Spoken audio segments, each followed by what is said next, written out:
Si on ouvre n'importe quel bouquin sur les surdoués destinés aux parents, on trouve la question de l'ennui.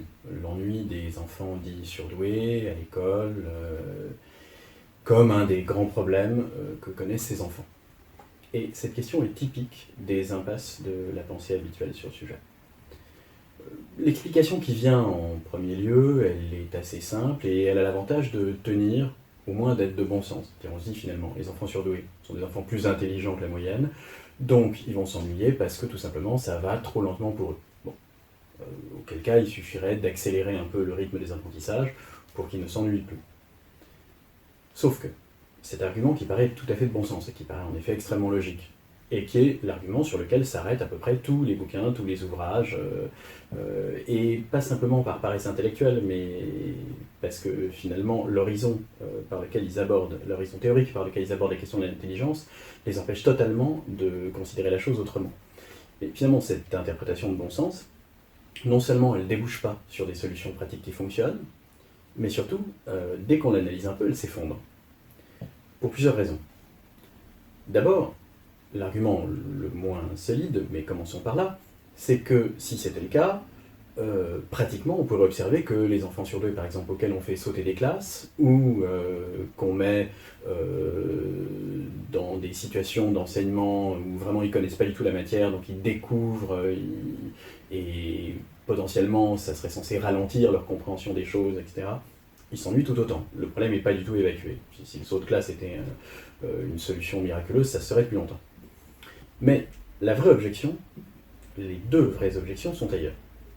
La première, c'est que l'ennui des surdoués, et là je parle plus seulement d'enfants, je parle aussi des adultes concernés par cette question, il dépasse très largement le cadre de situations où il serait en position de celui qui apprend, et qui fait face à un raisonnement qu'il aurait énoncé. C'est un ressenti beaucoup plus général, dans beaucoup d'autres cadres, mais surtout, pour que l'argument tienne, il faut supposer en fait que les autres, ceux pour qui les cours sont faits, ne s'ennuient pas. Donc, les surdoués s'ennuieraient parce que ça va trop lentement pour eux, donc les autres, ils sont censés ne pas s'ennuyer. C'est au fond la prémisse, le postulat implicite de ce raisonnement. Sauf que là, pour le coup, c'est l'ancien prof qui parle, mais c'est aussi l'ancien élève, et puis interrogez les gens autour de vous, enfin, faites un sondage. 90% des élèves, le pourcentage est à la louche, mais s'ennuient d'un ennui quand même assez solide, 90% du temps en cours.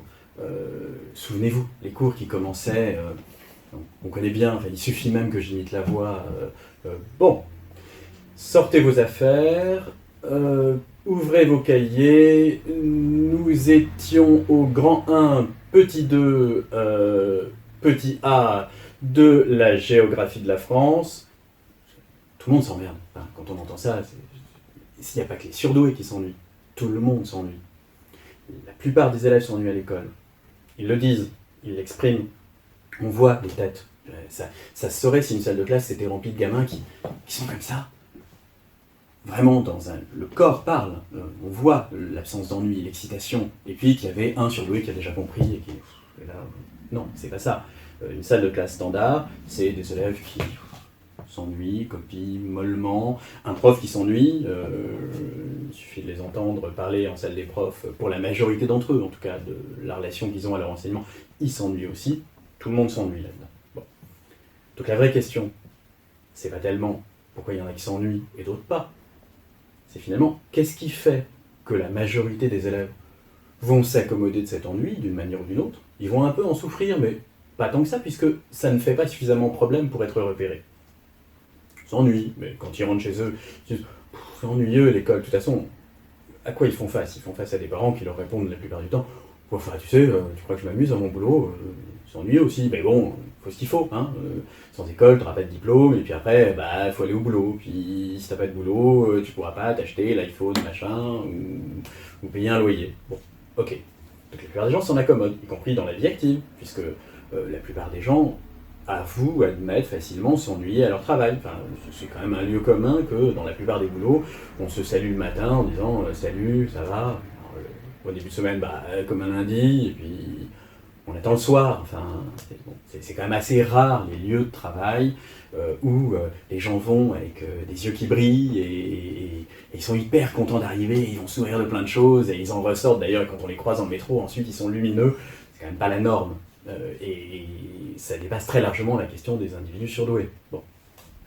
Donc si on accepte cette donnée, qu'aujourd'hui, en l'état actuel du monde du travail, une majorité inchiffrable mais extrêmement grande des individus, enfants, adolescents, adultes, s'ennuient l'essentiel du temps qu'ils passent dans l'institution où ils sont, que ce soit l'école, le lycée ou ensuite le travail. La vraie question, c'est donc qu'est-ce qui ferait que les surdoués ne le supportent pas alors que les autres le supportent? Pourquoi pour les uns c'est intolérable et pas pour les autres? Et cette question, elle ne peut pas se ramener à une question d'habileté cognitive.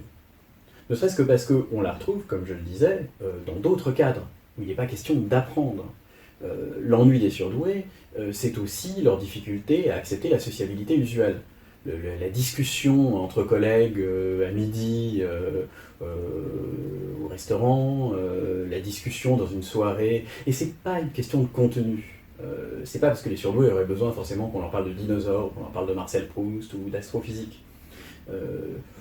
Les surdoués peuvent parler de la pluie et du beau temps, mais ils n'en parlent pas tout à fait de la même façon. Donc, dans la discussion habituelle, dans l'échange habituel, il y a quelque chose qui ne tient pas seulement à une affaire de rythme, qui est insoutenable. Tant qu'on ne soulève pas cette question, on peut non seulement rien comprendre au phénomène, mais en plus, on peut évidemment pas du tout aider les surdoués. Ni les enfants, alors on va s'acharner à essayer de trouver des subterfuges, justement, à leur faire sauter de classe, à leur faire du latin, etc., sans succès. À leur faire de la musique, on va les inscrire au conservatoire, et puis finalement au conservatoire, ils vont s'ennuyer aussi, ils vont s'ennuyer un peu partout, bon, et on sera totalement désarmés. Et plus largement, on perd de vue totalement les enjeux théoriques de la question. Donc, une inutilité pratique, il y a une souffrance qu'on ne soulage pas du tout, on est incapable de proposer des solutions, et puis on ne comprend rien à ce qui se passe. Donc, l'angle qu'on a abordé, la raison pour laquelle on a écrit ce livre, à la suite d'Intelligent trop intelligent, c'est qu'on est persuadé, nous qui avons écrit ce livre, donc, que l'hypothèse fondamentale qui préside aux recherches actuelles sur l'intelligence est fausse. C'est-à-dire qu'on emploie un modèle qui est très intéressant, très pertinent à certaines échelles, qui est le modèle de la machine. L'intelligence humaine serait décomposable en un certain nombre d'opérations, à l'image de l'ordinateur, d'opérations élémentaires qui sont déterminées finalement par la qualité des matériaux. Tel cerveau serait plus performant qu'un autre parce que l'information est mieux traitée, circule plus vite, etc. Bon. Et des modules autonomes comme ça. Mais du coup, ça ne permet pas du tout de comprendre les caractéristiques psychologiques ou les souffrances spécifiques des surdoués, notamment cette question du rapport à l'ennui. Cette analogie avec la machine, elle est très intéressante encore une fois, pertinente à bien des égards, elle est féconde, et en même temps, elle a une limite très étroite, qui est que l'être humain, ce en quoi il se distingue de la machine, c'est quand même dans sa conscience de la mort, sa conscience du temps qui passe, qui, à notre sens, conditionne l'ensemble de son activité cérébrale, y compris cognitive. Et donc, si on suit cette question, ça implique d'ailleurs de ne pas tant réfléchir aux surdoués ou à l'institution qu'aux autres. Bon, la question s'inverse. Ça devient, qu'est-ce qui permet, parce que si on va au bout de la question de l'ennui, pour une espèce qui va mourir, qui sait que le temps passe, c'est pas si simple d'accepter de s'ennuyer, comme c'est pas si simple d'accepter de ne rien faire. Nous n'aurons jamais la sérénité d'un chien qui, une fois qu'il a mangé, une fois qu'on l'a nourri, pose sa tête sur sa patte et les yeux mi-clos, sans s'ennuyer, ou en tout cas sans que cet ennui lui soit pénible, peut comme ça passer des heures. Pour un être humain, quel qu'il soit, surdoué ou pas surdoué, ça c'est littéralement impossible. L'inaction à ce degré-là, c'est beaucoup trop angoissant. On a quand même la conscience qui nous rappelle que tic-tac, le temps passe, et qu'il faut en faire quelque chose de ce temps. Il faut donner du sens. Donc, si cet ennui-là, si ce vide-là est impossible, qu'est-ce qui permet à la plupart des gens de s'accommoder de quelque chose qui pourtant semble s'y apparenter? Des activités apparemment assez répétitives, assez vides, assez creuses, des dialogues où on sait déjà, la plupart des discussions, on sait déjà, au fond, il y a un petit jeu où on se redit en boucle les mêmes choses, et on sait exactement comment ça va se dérouler. Bon. Même dans les espaces festifs, finalement, une espèce de routine. qu'est-ce qui distingue donc cette routine du vide dont je parlais, de la posture du chien, et qui le rend tolérable pour la plupart des gens et intolérable pour certains?